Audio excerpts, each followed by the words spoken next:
Stock Play of the Day is an educational program. Any statements made by Ally Invest employees are not intended to be or should be considered investment advice, a recommendation to buy, sell, or hold a security, or a recommendation to adopt an investment strategy.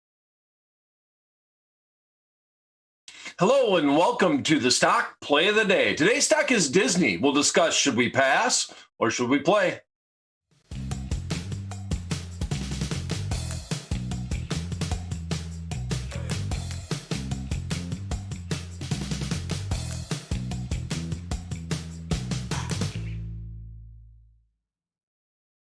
Hello, my name is Brian Overby. I'm the Senior Options Analyst at Ally Invest. And I'm Callie Cox, Senior Investment Strategist at Ally Invest. All right, Callie. Well, I have my chart of the S&P 500 index up here, and we have a fairly decent move to the downside.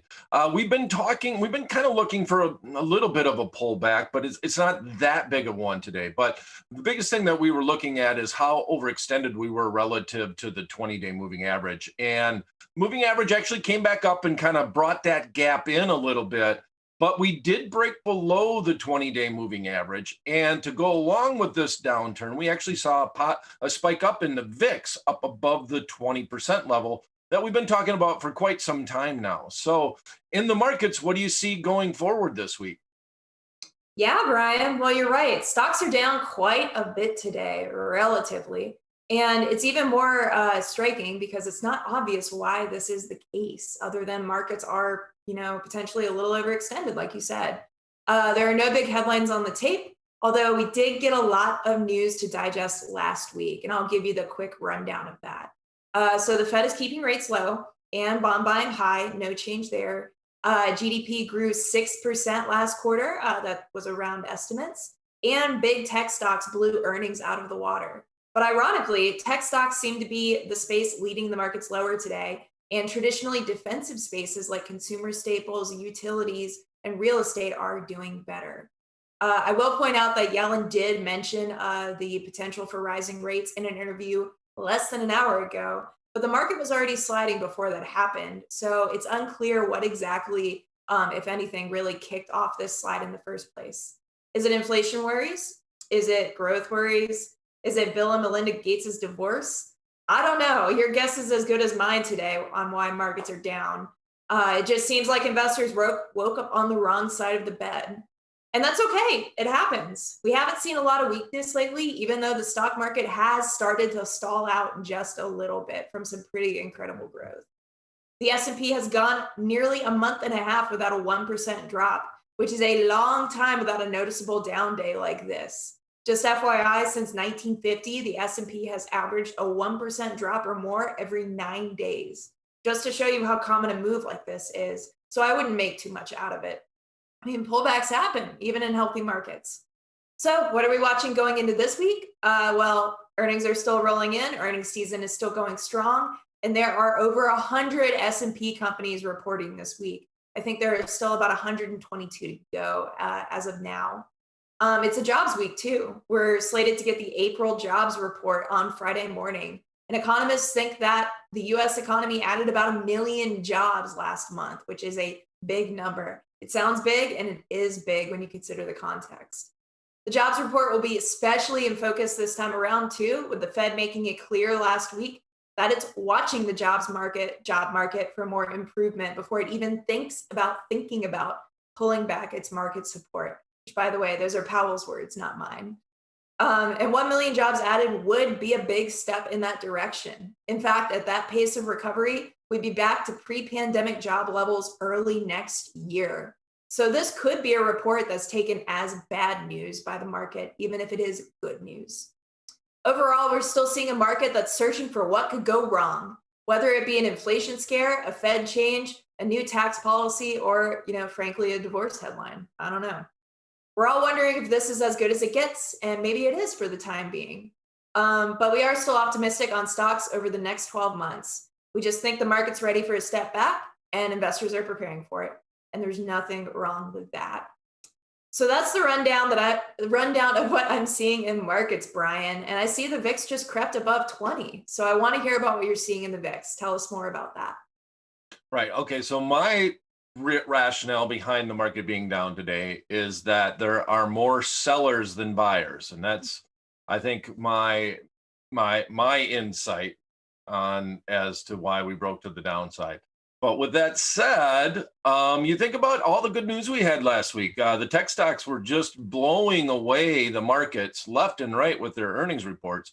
We had most of the FANG stocks reporting last week, and all of them did extremely well. The stock that we looked at last week was Apple, and we were looking for a bigger move as opposed to lesser of a move. We did a strategy that would do okay as long as we did better on the expected move in either direction. And we just got a stalemate. Apple had an incredible earnings report, probably the best that they've had in the last 2 or 3 years on a quarterly basis. And the stock just went nowhere. So what's going on today? Well, that was happening last week. Quietly, the VIX was kind of creeping up. We saw the S&P 500 index kind of stalemate, going nowhere. And we saw the VIX creep up a little bit above that 18% level. And so I'm going to highlight the chart here on my screen of the VIX index. And in here, the trend line is drawn right at that 20% level. We just focused on that so much after the downturn caused by the pandemic, because we just couldn't break through it to the downside. We had a period of consolidation, and I'm just going to zoom in now a little bit more on it. And you'll see here that, yeah, sure enough, the market did come down below that 17.5 level. And last week, here's 3 or 4 bars where the market just kind of slowly creeped up. And then here today, we broke above, and we're quite a bit above at the 21 level. And if I look out at the futures contracts, we've talked about the futures staying above the 25% level to go hand in hand with the VIX staying above the 20% level. That was the theme of the VIX or I should say from March of last year to March of this year. That was the theme. That's what everybody was talking about in the VIX index. And we now go out to the August contract, and we see that VIX index creeping up towards that 25% level. We got the spot, the actual VIX index at 21. The August future is now pushing on that 25% level, up from a little bit today, up about 74 cents. But ideally, just a few weeks ago, it was down around the 22% level. So once again, not a ton of movement in the indexes, but the VIX is showing some of that nervousness once again. So this week, to go along with the Apple earnings from last week, we're going to continue that theme. And we're going to look at some strategies that can be usable if you want to play earnings on some of these bigger name companies. So today's stock, as we mentioned at the top of the show, is Disney. DIS is the symbol. I'm looking at the chart here. Last week, I thought Apple's chart was a little bit more interesting than Disney. A lot of them have a little bit of chop going on, and we see this right now in Disney. So the chart isn't an actual reason why we would want to be bullish or bearish on Disney. If anything, you're just going to basically look at this chart and say, well, maybe more of the same from last week. A lot of the FANG stocks did okay, but they didn't blow away the market like their actual earnings reports did. And I think that's what's created some of the nervousness in the marketplace that have such strong earnings. 87% of the companies that have announced so far have announced earnings so far during this quarterly earnings report session, struggling for the word there, have actually beat analyst estimates. So the numbers have been really good, but the indexes aren't really following with them. So in Disney, as I highlight here, the 50-day moving average is obviously providing a little bit of resistance to the upside. It's just hanging around right around that 20-day moving average. But to me, it's just more chop. So if we look at Disney going into earnings, we're not necessarily excited about the chart, but there are some very interesting things happening in the company. So what do we see going forward in the company, Callie? Yeah, Brian. Well, let's talk Disney. And you know, I'm always up to talk earnings. So let's talk earnings too. All right. We all know Disney. Mickey Mouse is in the house. And that's the best pun I could come up with this morning. I need more coffee. So yeah, let's talk about Disney, the company. So Disney, the company, and the stock. Well, let's say Disney, the stock. Disney, the stock had a super strong recovery after COVID. It rose 135% from March 2020 to March 2021, even though, as you know, many of Disney's parks closed down because of COVID restrictions. So, why did the stock do well? It doesn't make a lot of sense. Well, Disney, like Brian said, is a tale of two companies now: Disney, the park operator, and Disney, the content creator.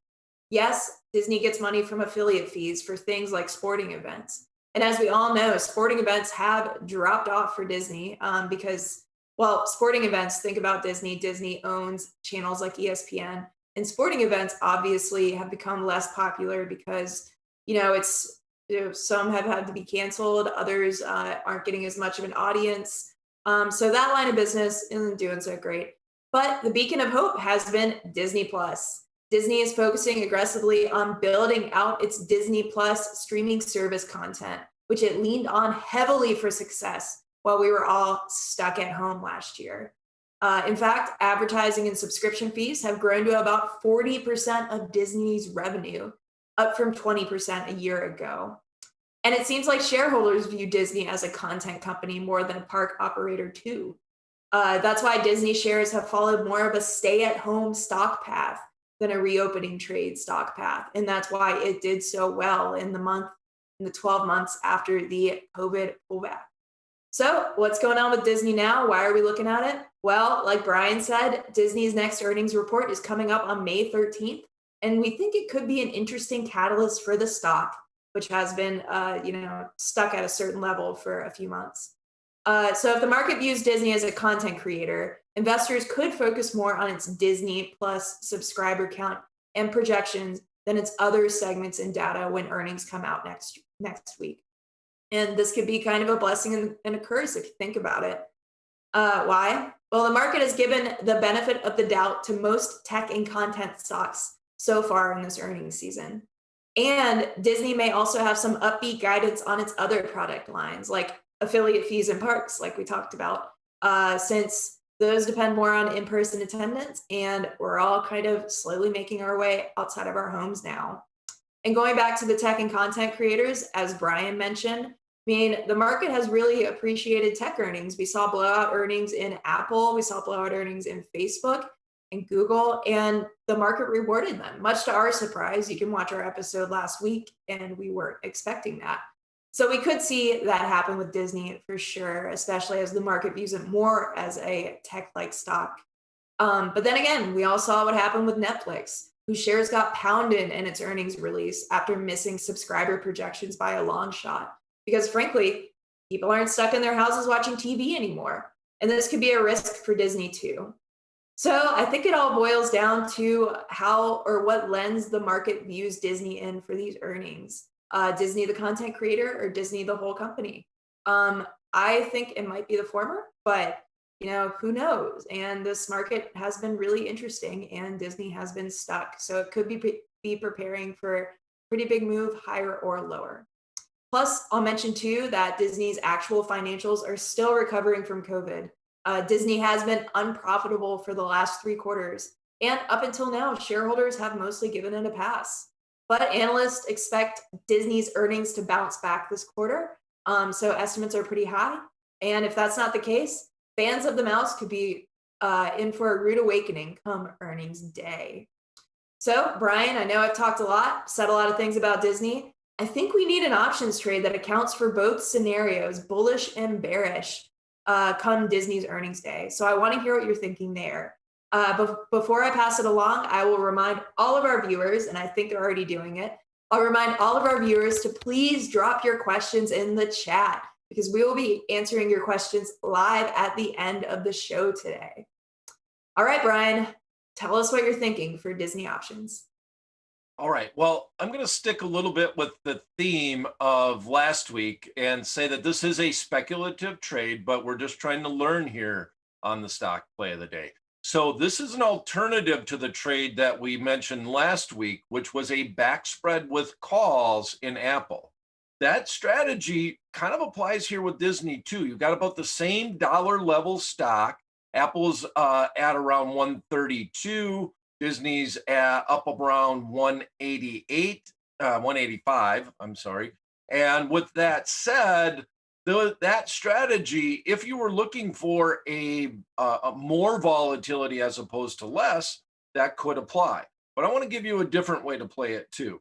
Today, we're going to look at a long calendar spread with calls. And around earnings, I like calendar trades because with earnings, you expect implied volatility to increase on the month that contains the earnings report and decrease on the month that does not. Okay, so that's exactly what a calendar spread will allow you to do. Now, we're going to use calls. We're going to lean bullish on Disney, as opposed to we could also do a long calendar spread with puts, and we could lean bearish.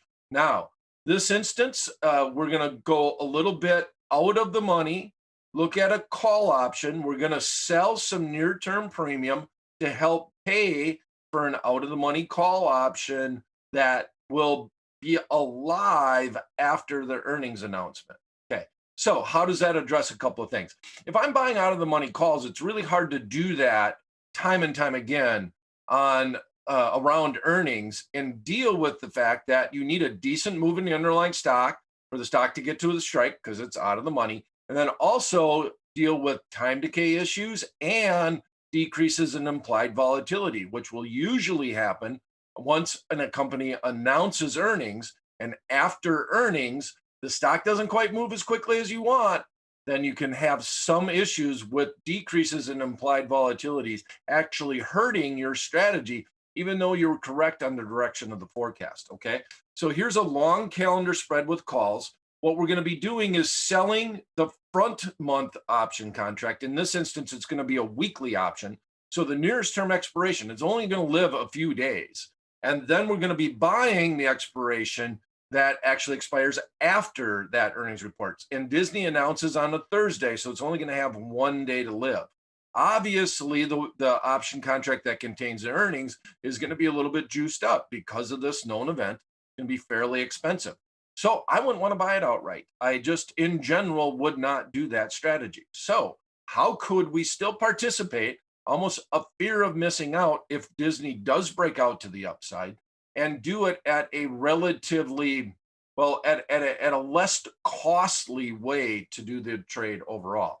So let's look at the trade. Let's go to the Ally Invest option chains. We see Disney's at 183.74. It's down $1.77 or about 1% on the day.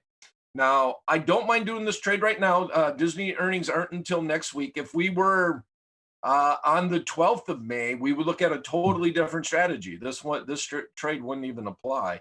We're going to look at the May 7th expiration, which is this Friday. Then we're going to do the May 14th expiration, which is next Friday, which contains the earnings. And you always want to confirm that. The option chains usually don't lie to you. If you look at the 183, let's call it the 185, the most at the money option contract, we see this vol is trading at around 30%. That's still fairly high for Disney overall, but the marketplace in general, vols are high. But if I go out to the May 14th expiration, I see that same strike trading at a 39% vol. So we have 9 percentage points difference between the May 7th expiration and the May 14th expiration. Why is that? Well, there's a known event. I'm just confirming that the marketplace agrees with me that this event's going to happen between the May 7th expiration and the May 14th expiration. All right. So now, if we look at this trade, and we're just going to lean a little bit to the bull side, you could totally flip this around and use puts and do it to the bear side. But I'm going to go about, well, let's see, where are we at right now? 183, let's say. So about 4 points. Yeah, I guess that's 4 points. About 4 points out of the money, we're going to sell the 187.50 call. Now, ideally, we don't want the stock to go above 187.50, but if it did in the short term, that would be okay. And what's kind of nice about this is, as I mentioned, it's $183.50 stock. That adds some premium, 30% vol. That's nothing to sneeze at. We can still get 80 cents for this. It's 78 cents by 83 cents. We're hoping to reduce our cost of buying our long call, which we want to drive our strategy. we would like this call to go out worthless. That would be ideal in that scenario. The market does move up. We're going to have a small gain. We can just close it and go out. Our worst case scenario is that it would go down a lot over the next 3 days before that Friday expiration, because we still have our risk to the downside here on our strategy. So we're going to buy that strike, 87.50. We'll go out to the May expiration. We're going to pay up for that volatility, but we anticipate that vol will get higher, especially with only 1 day remaining for these options to live after that earnings announcement. You might anticipate that this might creep up in implied volatility, which is a good scenario for somebody that buys an option contract. So we want this one to decay with the near-term expiration. We want this one to increase in implied volatility. Fairly expensive option contract, 320 by 330. We're doing this entire trade. Instead of paying that 320 or 330 to buy the 187 strike call, we're going to try to make it a little cheaper. We sell the near-term option contract. We have net debit to this entire trade would be $2.43 overall. Net delta, which we don't talk about a ton on stock play a day, is about $14 on this position. So what that says is for the entire position, the market goes up 1 because this is a position delta. We should make about $14 as it starts to approach our 187 strike price. Okay. So that's one way to think about it. That's also kind of highlights the fact that if it does go to 187 in the short term, you're not going to make a ton relative to this number right here. It's saying, though, that you should make something.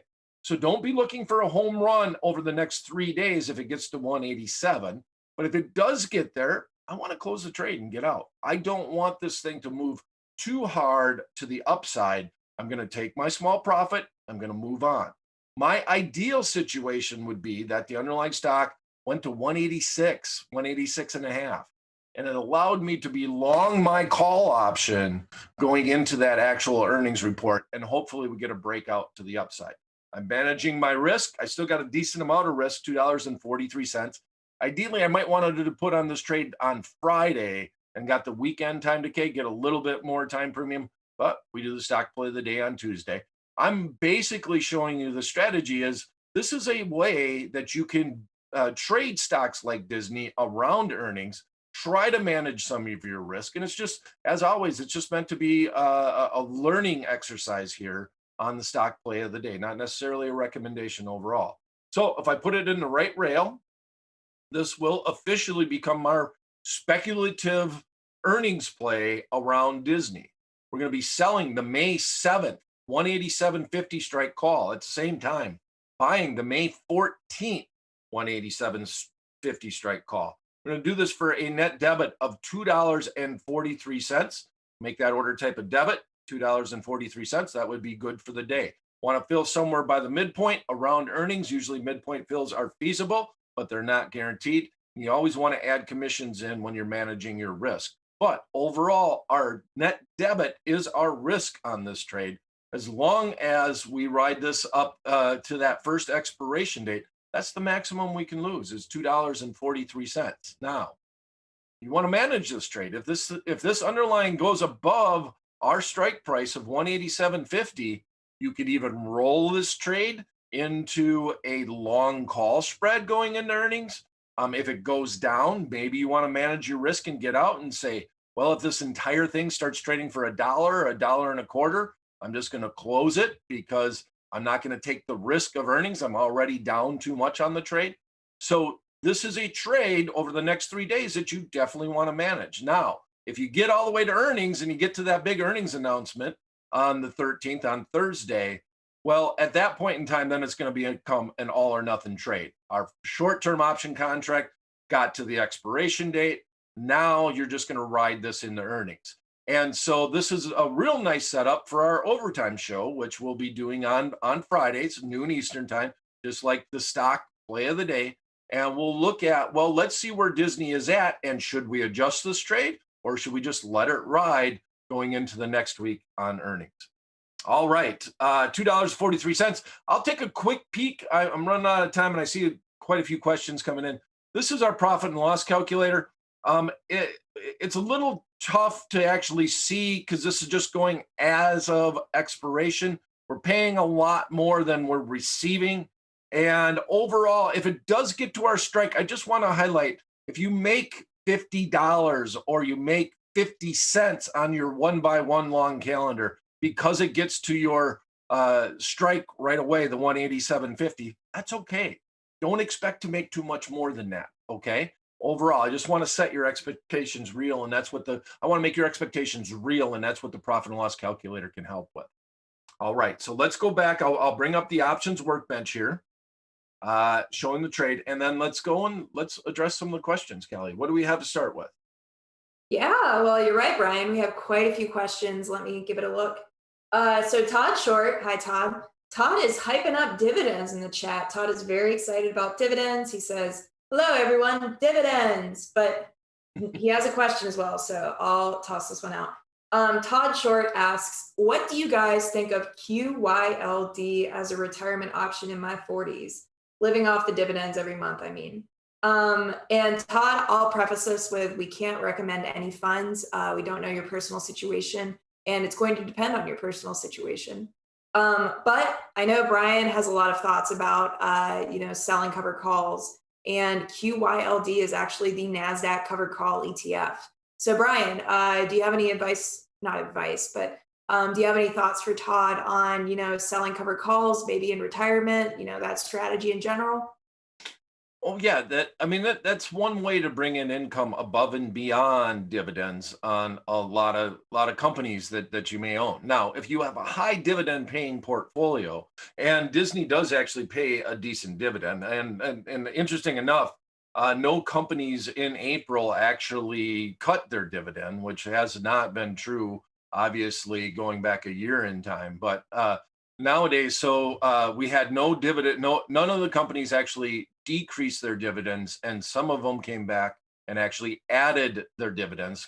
Companies that had cut dividends actually added dividends and increased payments. So 88 cents is the dividend semi-annually that's paid in Disney, so it's a decent dividend overall.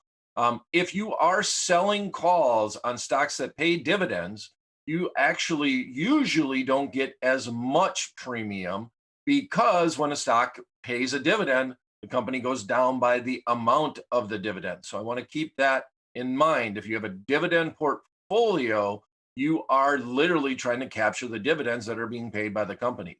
If you have stocks that do not pay dividends, one way to try to generate income is the covered call strategy. And I can highlight this inside the options playbook. It's under the rookies corner, covered calls. So I'm highlighting it right now. I'll click on that. That is the covered call strategy. We cover it immensely as a way to generate income above and beyond any dividends in your portfolio of stocks. Next question. All right, good answer. I know we're running out of time. I'll hit up a few more questions, Brian. So Ron Burt, hey Ron. Ron Burt asks, "Will it get better since everything is opening up soon?" And Ron, I think that's the $1 million question in today's markets. It's quite a loaded one, actually. Our general outlook is that the market, while growth is getting better, while the economy is obviously growing at a pretty rapid clip right now, the market might have a little trouble processing it. We think that the market has already kind of accounted for that, priced things in. And, as the investors think to what's next after the post-pandemic boom, the market may struggle to go a little bit higher. And in fact, it might step a little bit lower. Again, we're still optimistic on stocks. We don't think that this is a bull market ender by any means, but, it might be, kind of a struggle this summer. We might see the market stall a little bit. If you're referring to Disney, Disney has rallied quite a bit and expectations are pretty high for it. I will say analysts are bullish on Disney from here. They expect Disney to rally to about $207 per share in the next 12 months, which is about 13% from these levels. So long term, it looks like the shift to content could be a good strategy to keep with the times for the mouse. But short term, Disney has rallied a lot, and it's not a great environment for stay-at-home stocks, especially those that have done well. So very loaded question, but I hope that context helps a little bit. Brian, do you want to knock out one more question before we go? Yeah, why not? Bring it. All right, all right. Okay, so I have a good question from Wayne. Hey, Wayne, always good to see you. Wayne says, "Hey, Callie, how's the pollen?" It's not great, but we're getting better. And Wayne also asks, "Hey, Brian, what do you think is the better strategy for today's VIX rally and stock sell-off? Selling credit spreads, strangles, or selling naked puts on stocks we don't mind owning?" Maybe just tell us a little bit about what you're thinking about the market overall and what trades you think could do well in an environment like this, Brian. Well, there's no golden book of answers when it comes to strategies, but I'll tell you from watching financial media and what a lot of the analysts are saying, if if we do get a little bit of a sell off in the marketplace, and it's been quite a while since we've had even a 5% move in the S&P 500 index, if to the downside, that is.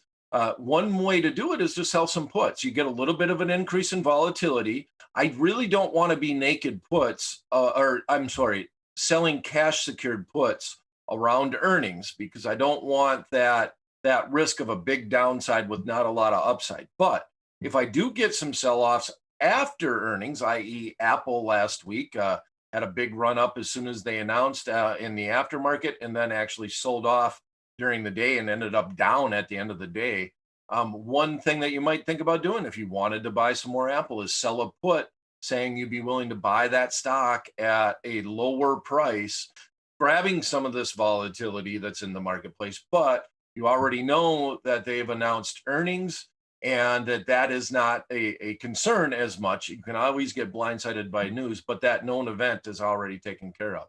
So selling cash secure puts on stocks that you would like to buy in these market conditions is a very viable strategy overall. I don't necessarily think I want to do long strangles. It would have to be on a stock by stock basis. We talked about a long strangle actually for the first time in a long time on Coinbase a couple of shows back. And part of the reason why is that we just were once again anticipating we're going to go out longer in time. We think Coinbase is going to have more volatility than what the marketplace is saying. So in that scenario, I think that applies a little bit more. In Apple's scenario, cash secured puts, if you don't mind buying more Apple at a lower price. Each strategy, it's important to look at what are the underlying conditions, where you're at in the marketplace, and obviously you got to think about your forecast on that underlying stock overall. Great question though, Wayne. And then I know we're a little bit over time, but I did have one question here that when would you close this position? And the answer is either before earnings or after. If it's after earnings, you're going to just want it on the day of the trade. You're only going to have one day to live. So earnings comes out, hopefully the market spikes up. Usually get out of that trade before noon on that earnings day. If it's prior to that, it's all about your risk. $2.40 some cents, that's $240 for every 1-by-1 spread. You can say to yourself, I'm going to get out if it's trading at $1 and I'll just close that position, sell it and move on. Or you can just let it ride to go into earnings.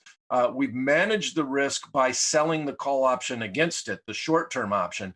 So we don't have all the risk of buying that option outright.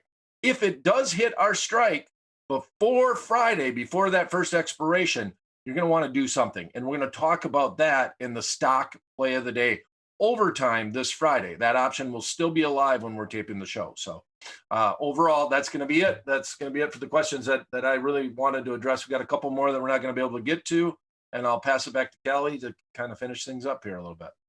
Yeah, great questions, everybody. And I'll add to, I know there are some questions about the markets right now in the chat. By the way, Lucille, we're doing Disney. I just saw your question pop up.